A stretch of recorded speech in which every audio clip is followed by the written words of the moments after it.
And the track of that going to take it into Florida, but we're going to be on the other side of this stalled out front. So in North Georgia, we are not expecting any of the rain, the winds associated with Milton to impact us here. Cooler and drier air will make its way in to North Georgia. Over the last 12 hours, we've seen cooler air moving in. Temperatures right now are running 5 to 10 degrees cooler than this time yesterday. Currently 64 in Atlanta, feeling comfortable and crisp outside in a lot of those outlying suburbs. 53 in Carrollton. We've got 58 right now in Rome and Canton and 64 in Gainesville. For today, high of 79, mostly sunny skies. I expect temperatures to stay in the 70s this week. Cooler mornings ahead in the 50s and warming back to the 80s by the end of the weekend.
It is 9 o'clock on the East Coast. I'm meteorologist Melissa Nord as we track Hurricane Milton here from Atlanta with 11 Alive, your weather impact team here.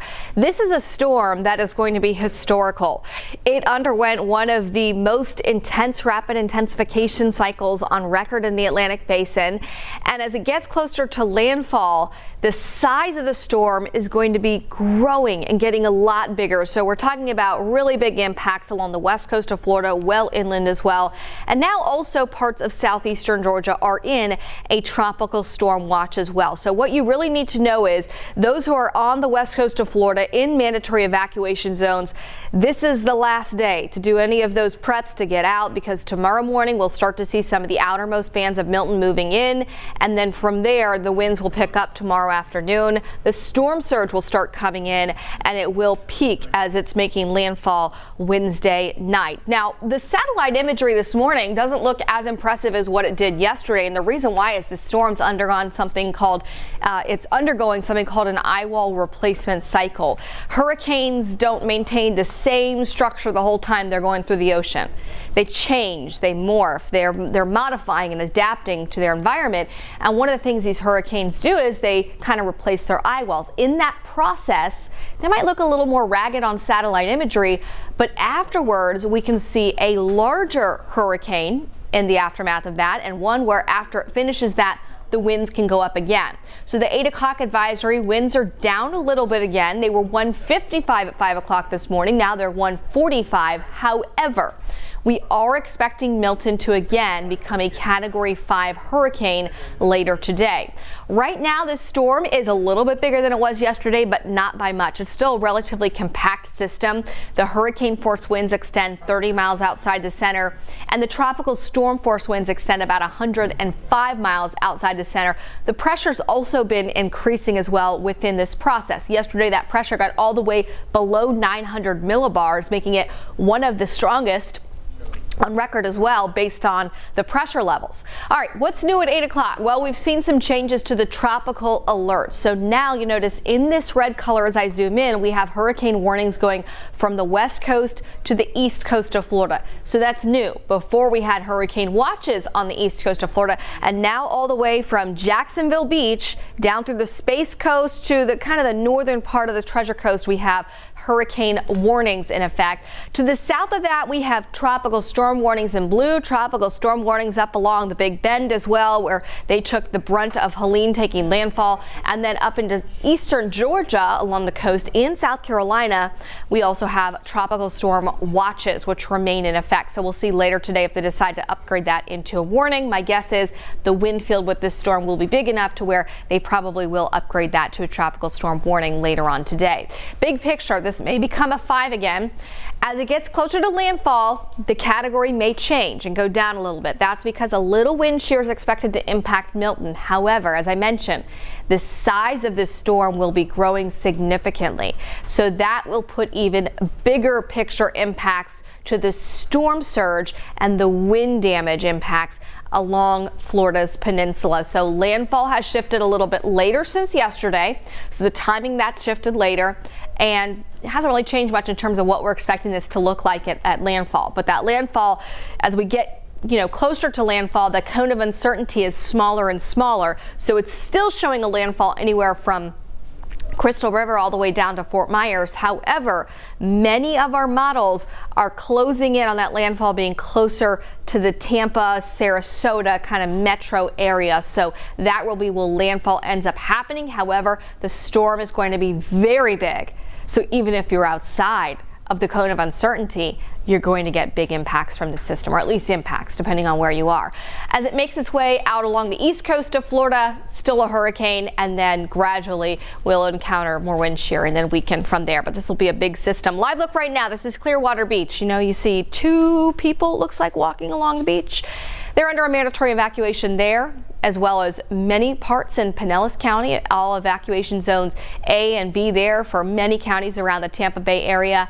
And a lot of them have been asked, okay, if you're not going inland towards Orlando and you're going to head up into Georgia, don't go to South Georgia into Valdosta. I know that's a lot closer, but Valdosta got hit really bad by Helene just a week and a half ago. So they're asking them to travel into Macon or up into Atlanta. It's a live look at the campgrounds at Atlanta Motor Speedway in Henry County in Hampton, Georgia. And you can see they've got it open and they're going to offer free camping for people who are going to be camping there. Also, the Peach Pass lanes south of Atlanta, the I-75 Peach Pass lanes, those are going to be pointed north. So they're not going to change directions later on this afternoon again for the PM rush. They're going to be just directed north so that all those people coming in from Florida, we have extra lanes for them to get northward into the Atlanta area if that's their final destination to ride out the storm. Let's talk about the storm surge, because I think this is going to be one of the prolific parts of this hurricane for the Tampa Bay area. Okay. Why we get storm surge? It has to do with the pressure drop, the size of the storms, and also the direction of the winds and the curvature of what's happening with these little inlets, okay?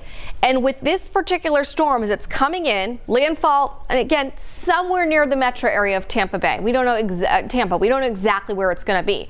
But you see these winds going counterclockwise around the storm. It's going to be just south of landfall that sees the onshore winds for the longest. So this is where you're going to have the storm surge getting its greatest impact, the highest levels.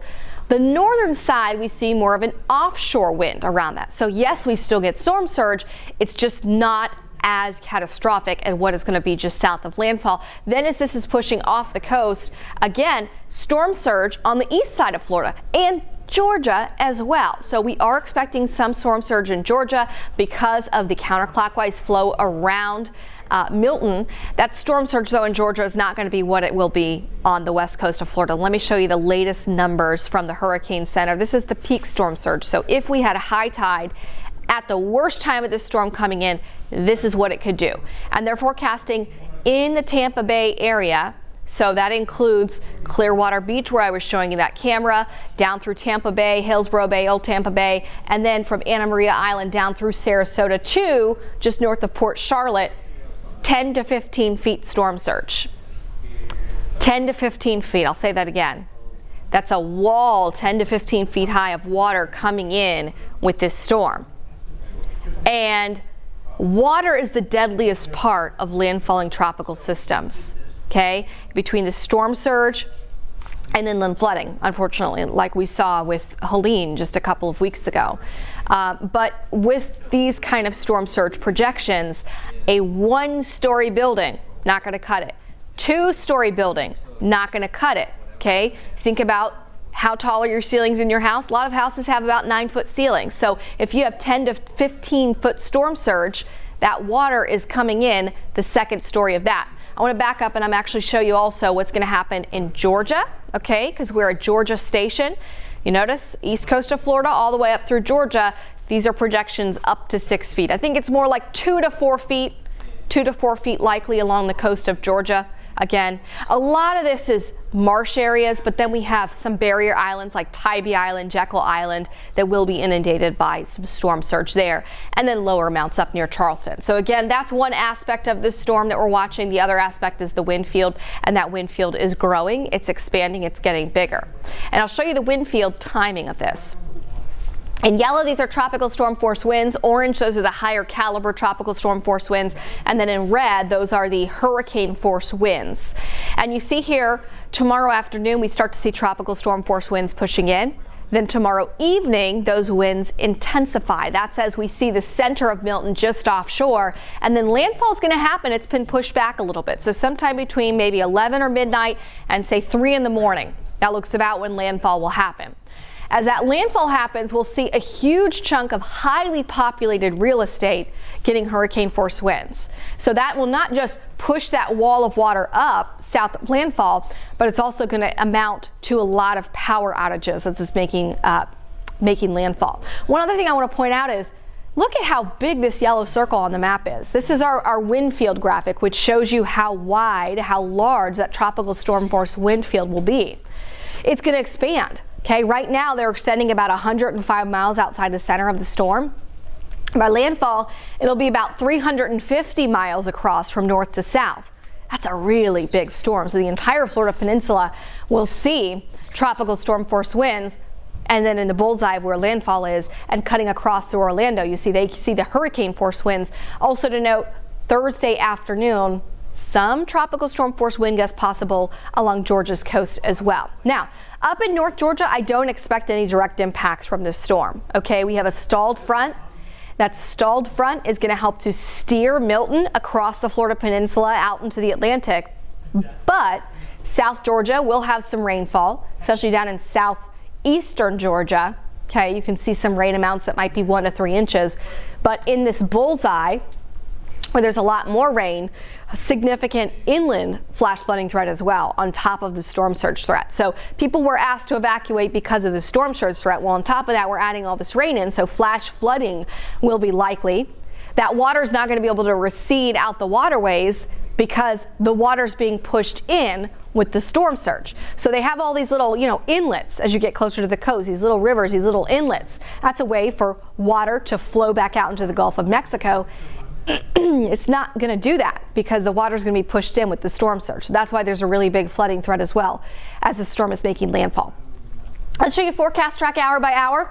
I've started tomorrow morning so you can see By tomorrow morning, we start to see some of the outermost bands moving in. We'll see the tornado threat starting to push in as well. We get these little squalls, but landfall has slowed down a little bit. So into Wednesday evening, they are starting to see an increasing winds. The rain's increasing, but that eye wall has not moved on shore yet. That eye wall will likely not move on shore until after about 8 o'clock tomorrow evening. Landfall just after midnight. Again, this is our in-house model. This is not the official track from the Hurricane Center. So this landfall could be up here. It could be here. It could be here, maybe even there. Okay, but it looks like it's somewhere between Tampa, Bradenton, Sarasota, somewhere in there, rather than all the way up here by Crystal River. So that will be landfall. It's pushing across and quickly moving out over the Atlantic. You see some of that rain wrapping around. So that's the onshore winds, the rain impacting southeastern Georgia.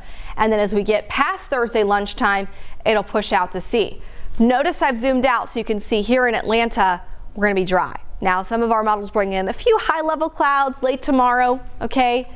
I don't expect any increase in winds, anything like that. It'll be a northeasterly wind, the flow around the system. So again, just to recap, Milton, the 8 o'clock advisory. Next one's going to come in at 11 o'clock unless hurricane hunters fly into this storm this morning and find, okay, this thing is starting to strengthen again. Then we'll get updates on that. But winds right now 145 miles per hour moving east-northeast. This is the Yucatan Peninsula. They're under hurricane warnings there. Luckily, this eye wall isn't going to directly move on the coast. We feel like it's just far enough north to where they'll avoid the worst of Milton.